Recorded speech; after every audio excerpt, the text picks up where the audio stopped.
tribulação produz a perseverança. A perseverança produz a virtude comprovada. A virtude comprovada produz a esperança. A esperança não decepciona. A esperança não decepciona. A esperança não decepciona. Pelo Espírito de Deus que nos foi dado. Irmãos e irmãs, paz e bem, iniciemos nossa reflexão em nome do Pai, do Filho e do Espírito Santo. Amém. Prosseguimos então com nossas reflexões à luz da carta de São Paulo aos Romanos, preparando-nos assim para o mês da Bíblia, que celebraremos em setembro, com o tema Esperança não decepciona. Ao longo deste mês, nós não estamos tendo a catequese do Papa Leão aqui em nossas reflexões para darmos espaço para a carta de São Paulo aos Romanos. Hoje nós vamos falar dos desafios da diversidade dentro da comunidade. A diversidade é uma riqueza, mas há muitos desafios para se conviver. Façamos então a nossa oração.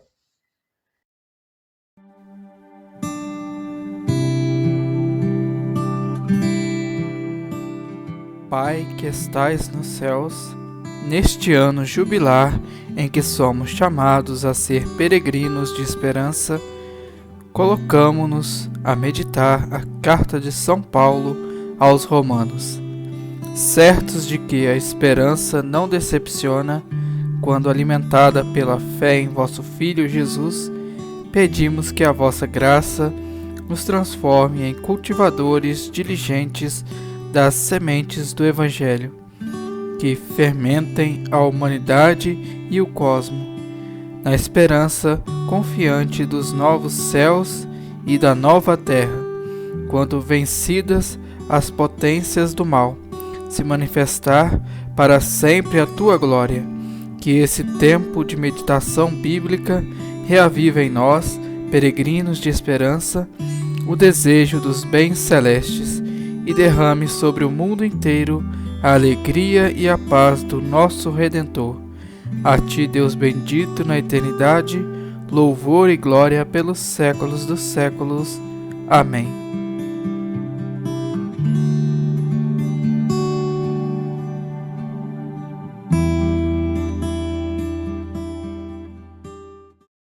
O texto bíblico que irá iluminar a nossa reflexão de hoje está no capítulo 12 da carta de São Paulo aos Romanos. Serão os versículos 3 a 5 e 9 a 21. Versículos 3 a 5 e versículos 9 a 21. Quem irá proclamar para nós será o Elias Muratori, de Muriaé, Minas Gerais. Vamos ouvir com bastante atenção.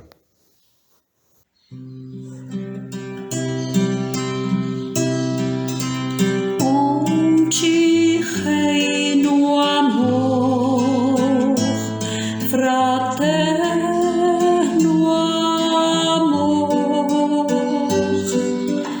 onde reina o amor, Deus aí está.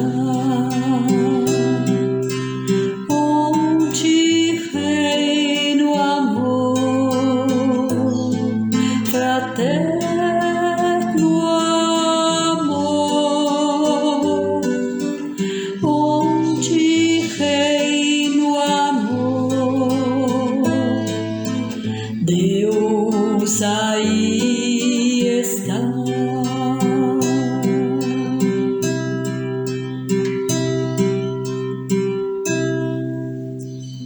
Em nome da graça que me foi concedida, eu digo a cada um de vocês: não tenham de si mesmos conceito maior do que convém, mas um conceito justo, de acordo com a fé, na medida que Deus concedeu a cada um.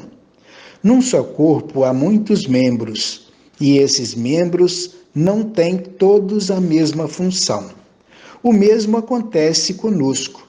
Embora sendo muitos, formamos um só corpo em Cristo, e cada um, por sua vez, é membro dos outros. Que o amor de vocês seja sem hipocrisia. Detestem o mal e apeguem-se ao bem. Ao amor fraterno, sejam carinhosos uns com os outros, rivalizando na mútua estima. Quanto ao zelo, não sejam preguiçosos, sejam fervorosos de espírito, servindo ao Senhor. Sejam alegres na esperança, pacientes na tribulação e perseverantes na oração. Sejam solidários com os cristãos em sua necessidade e se aperfeiçoem na prática da hospitalidade. Abençoem os que perseguem vocês. Abençoem e não amaldiçoem. Alegrem-se com os que se alegram e chorem com os que choram. Vivam em harmonia uns com os outros. Não se deixem levar pela mania de grandeza, mas se afeiçoem às coisas modestas. Não se considerem sábios. Não paguem a ninguém o mal com o mal. A preocupação de vocês seja fazer o bem a todos os homens.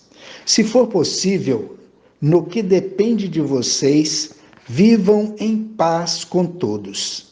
Amados, não façam justiça por própria conta, mas deixem a ira de Deus agir, pois o Senhor diz na Escritura: a mim pertence a vingança, eu mesmo vou retribuir. Mas se o seu inimigo tiver fome, dê-lhe de comer, se tiver sede, dê-lhe de beber. Desse modo, você fará o outro corar de vergonha. Não se deixe vencer pelo mal, mas vença o mal com o bem. Ontem nós falávamos da riqueza de dons dentro da comunidade. Essa diversidade de dons é sem dúvida o grande tesouro de qualquer comunidade. Contudo, há sempre o risco de fazer do dom um fim em si mesmo. Paulo sabia disso e conhecia os conflitos que esse risco pode gerar. Por isso, antes mesmo de apresentar os 7 dons, já põe o princípio que ilumina o exercício dos ministérios. Não tenham de si mesmos conceito maior do que convém, mas um conceito justo, de acordo com a fé, na medida que Deus concedeu a cada um. Por trás deste princípio, podemos intuir a quais resultados chega uma comunidade, quando as pessoas fazem dos dons um fim em si mesmo, ou seja, quando se servem daquilo que Deus lhes deu para a sua projeção. Paulo afirma que Deus concedeu uma medida a cada um. Nós podemos então nos perguntar, qual seria essa medida? Em primeiro lugar, a consciência de que o dom vem de Deus. É Ele quem o concede gratuitamente. Em segundo lugar, a consciência de que o dom de Deus a cada um deve ser partilhado gratuitamente entre todos e não servir à ambição das pessoas. Em terceiro lugar, a certeza de que minha medida se completa com a medida do outro, formando a totalidade dos dons que Deus concede à comunidade. Isso me faz recordar, certa vez perguntaram a São Francisco como seria um frade perfeito. E São Francisco respondeu: o frade perfeito é aquele que tem a força do Frei João, a alegria do Frei Pedro, a simplicidade de Frei Rufino. E assim ele foi elencando características de cada frade, uma qualidade de cada um, porque é quando todos estão juntos em fraternidade é que aparece a perfeição. Assim também na comunidade, quando se unem os dons, aí sim nós vemos de fato acontecer a comunidade. É necessário fazer uma autoavaliação. Não é comparando-me com os outros para me sentir superior ou inferior a eles, mas avaliando-me segundo a medida que Deus me concedeu enquanto membro de uma comunidade. Para explicar esse último aspecto, Paulo emprega a imagem do corpo, aqui menos desenvolvida que no capítulo 12 da primeira carta aos Coríntios. A comunidade é um corpo social, o corpo de Cristo.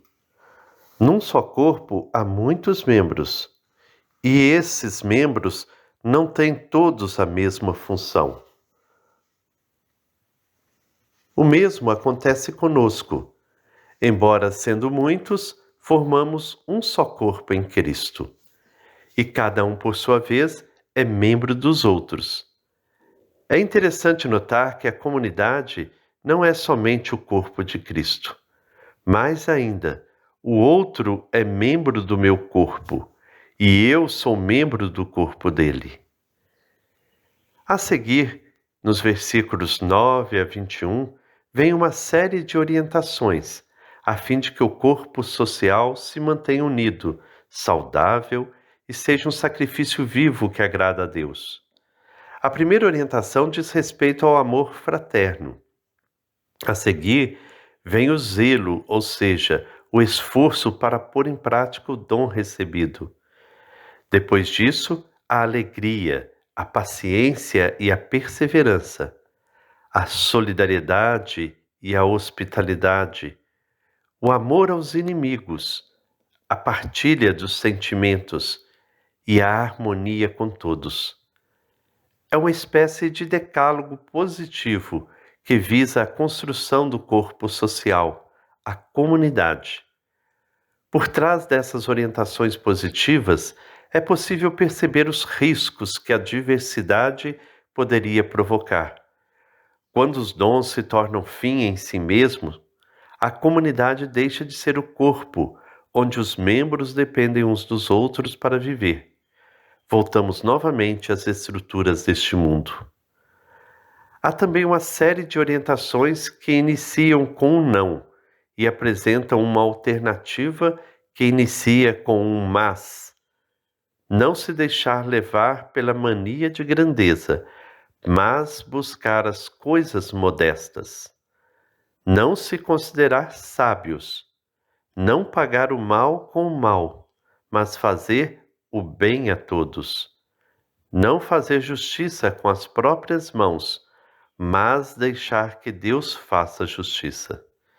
E não se deixar vencer pelo mal, mas vencer o mal com o bem.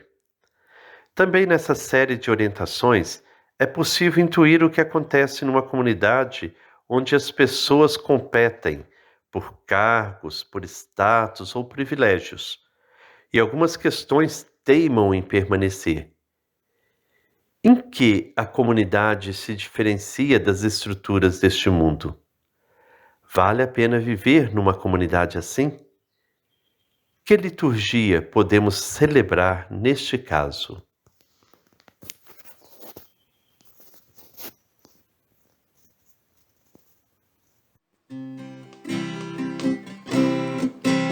Comunidade eclesial de base é um novo jeito de ser igreja.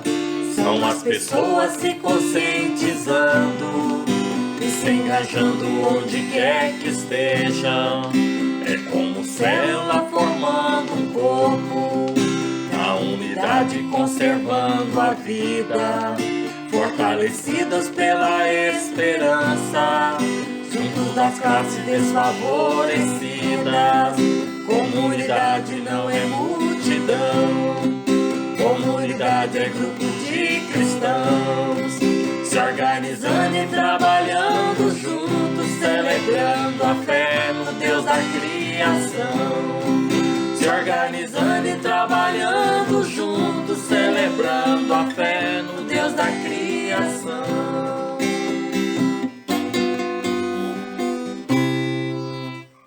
Olá, Frei Gilberto, bom dia, farinhada. Bom dia você, querido irmão, querida irmã, que reza conosco, paz e bem.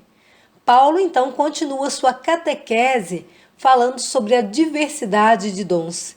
Diversidade esta que faz da comunidade um espaço rico e criativo. Cada um tem um dom e que, no conjunto, ao ser colocado a serviço da comunidade, forma-se um corpo eclesial. Isso me faz lembrar, farinhada, umas discussões que fizemos aqui na Diocese de Caratinga nos anos 90 sobre pastoral de conjunto, também chamada de pastoral orgânica. São vários pastorais que funcionam de maneira interdependente e que lembram um corpo vivo. Cada célula do corpo depende da unidade do todo, e o todo depende do funcionamento de cada célula. Na visão de conjunto, não há serviço ou dom mais importante ou menos importante que o outro. Tudo é importante dentro desse conjunto. Na época, além da comparação com o corpo, comparávamos também com um fogão a lenha. O fogão é a comunidade.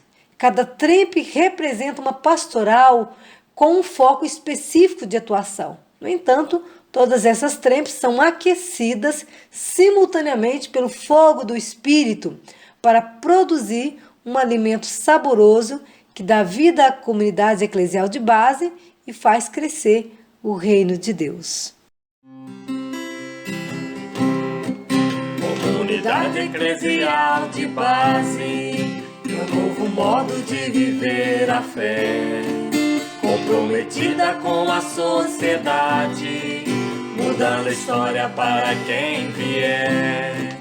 Gente oprimida que acredita em Deus, está presente em toda situação, e na certeza de vencer um dia, caminha em busca da libertação.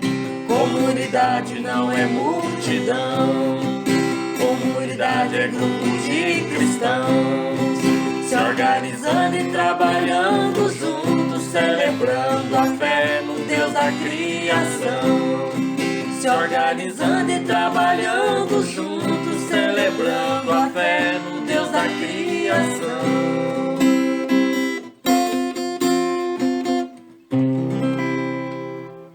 Chegamos ao final da nossa reflexão. Que o Senhor nos conceda a graça de formarmos verdadeiramente um corpo, um só corpo, na diversidade de dons, que nós possamos reconhecer nossos dons, reconhecer os dons de nossos irmãos e assim conseguirmos conviver na gratuidade, na doação, cada um contribuindo à sua maneira. Assim seremos igreja verdadeira, assim nós vamos contribuir para que essa sociedade melhore, para que o reino de Deus aconteça. Que o Senhor nos abençoe, em nome do Pai, do Filho e do Espírito Santo. Amém. Paz e bem.